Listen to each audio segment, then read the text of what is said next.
कई बच्चे क्या करते हैं, केवल इन पर निर्भर रहते हैं, बस यही करके चले जाते हैं, इनकी व्याख्या पढ़ के चले जाते हैं।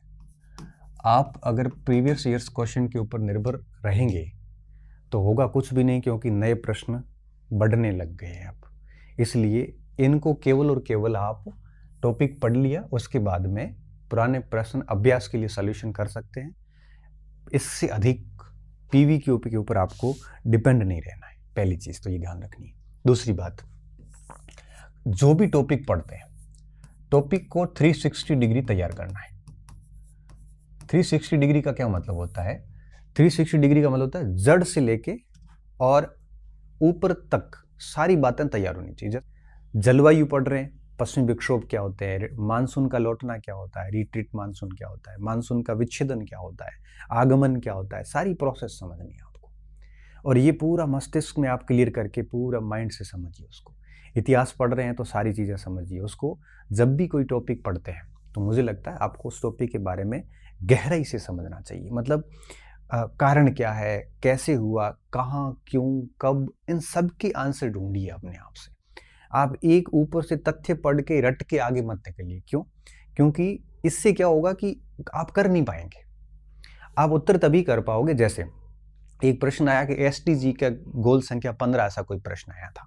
अब आप सोचिए कि एसडीजी अगर आप पढ़ के चले जाते कि एसडीजी है 17 लक्ष्य बस, तो प्रश्न नहीं कर पाते आप। जिनको 2030 तक फुलफिल करना है, 15 से लेकर 30 के बीच में 17 लक्ष्य हैं, 169 उपलक्ष्य हैं। हाँ, उसमें आपको ये भी याद रखना है कि जो 17 लक्ष्य है उसमें कौन सा किस नंबर पे है। अभी वही पूछा था एक, तो मोटे मेन जो है ना वो लक्ष्य भी आपको पढ़ने। उसके साथ साथ ये भी पढ़ना है कि एमडीजी क्या था, एसडीजी कहाँ से शुरू हुआ, एजेंडा 21 क्या था, और साथ में ओजोन परत को लेके भी याद करने हैं कि किगाली एग्रीमेंट क्या है, मॉन्ट्रियल प्रोटोकॉल क्या है, मॉन्ट्रेक्स क्या है। मानसून पढ़ते हैं, मॉन्ट्रेक्स का प्रश्न आया, भारत और रूस के बीच का जो अभियान है। तो मतलब जो भी टॉपिक पढ़ो उसको समग्रता से पढ़ो, उसको आधा अधूरा मत पढ़ो। और अगर समग्रता से पढ़ते हैं तो 4 फैक्ट जो आएंगे, कथन आएंगे, उसको आराम से आप फंसा लेंगे। इसलिए आप जो भी टॉपिक पढ़ते हैं वो टॉपिक आप 360 डिग्री तैयार करें, ठीक है। आप आधा अधूरा ना पढ़ें, कोशिश करें कि टॉपिक को कंप्लीट पढ़ें। पढ़ने के बाद में चिंतन करें उस तो पूरा टॉपिक अगर आप सोच पा रहे हैं 2-5 मिनट में पढ़ने के बाद में, इसका मतलब फ्रेमिंग तैयार हो रही है। इसका मतलब आपने जो पढ़ा है वो आप मेमोरी रिकॉल कर पा रहे हैं, तो फिर प्रश्न गलत हो ही नहीं सकता। फिर आपको मजा आएगा ऐसे प्रश्नों को देख के जिसके 4 ऑप्शन दिए हुए, आपको एलिमिनेट करने में बड़ा आनंद आता है, क्योंकि आपका कंसेप्ट क्लियर है। इसलिए कोई भी टॉपिक पढ़ें उसको 360 डिग्री तैयार करें। प्लस इसके अलावा देखिए, अब जितने भी वन लाइनर है, जैसे आप पढ़ते हो आजकल क्या है, ये वन लाइनर काफ़ी चलता है ना। वन लाइनर का मतलब एक लाइन लिखी हुई होती है, खाली तथ्य होता है, नीचे कोई स्टोरी नहीं होती है। इस वन लाइनर, दूसरों के शॉर्ट नोट्स, ठीक है, और YouTube के ऊपर जो आधा अधूरा ज्ञान होता है, वो आधा अधूरा टॉपिक, मैं तो कहता हूं इन सब से बचें। क्यों? क्योंकि वन लाइनर से आप बिल्कुल कुछ नहीं कर सकते। अब कई किताबें मार्केट में वन लाइनर आती है, एक लाइन में एक फैक्ट होता है, उसके पीछे की कोई कहानी नहीं पता।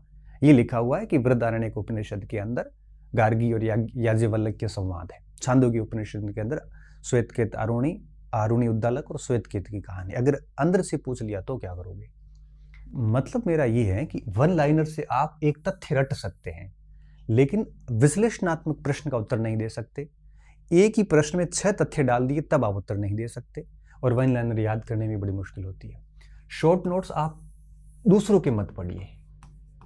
दूसरों के शॉर्ट नोट्स पढ़ोगे तो क्या होगा कि दूसरे व्यक्ति शॉर्ट नोट्स का मतलब होता है तथ्य डाल देता है, बाकी चीजें छोड़ देता है। अगर आप दूसरों के शॉर्ट नोट्स पढ़ेंगे तो होगा क्या, होगा ये कि वो तथ्य आपको देखने के बाद पीछे की कहानी पता नहीं होगी, तो आप डेस्क्रिप्टिव प्रश्न डेफिनेटली नहीं कर पाएंगे।